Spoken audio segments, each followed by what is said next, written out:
আজ এমন একটা জায়গায় এসেছিলাম যেটার সঙ্গে জড়িয়ে আছে অনেক বছরের স্মৃতি। আর আজ এসেছিলাম একটা খুবই বিশেষ কারণে। হ্যালো গাইস, আজকে অনেক দিন পর না বলা ভালো, বেশ কয়েক বছর পর বাবা মার সঙ্গে গুরুদেবের আশ্রমে এসেছিলাম। আগে যখনই এসেছি এখানে এত ভিড় থাকতো যে ঘন্টার পর ঘন্টা লাইনে দাঁড়িয়ে থাকতে হতো। তাই এতদিন পর আবার এখানে এসে সত্যি খুব ভালো লাগছিল। আজ আমরা এসেছিলাম একটি বিশেষ কাজে, গুরুদেবকে নিমন্ত্রণপত্র দিতে। কিসের নিমন্ত্রণ সেটা তোমরা খুব শিগগিরই জানতে পারবে।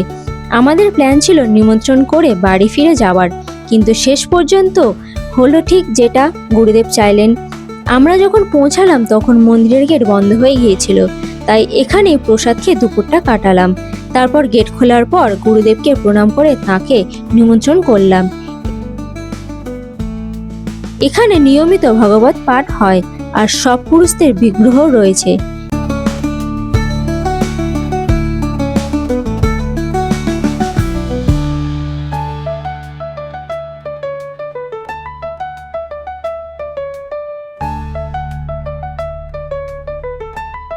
এর মাঝেই শুরু হয়েছিল দারুণ বৃষ্টি, আর এখানকার প্রসাদ এত সুন্দর হয়েছিল, সত্যি বলতে এমন স্বাদের প্রসাদ আগে কখনো খাইনি।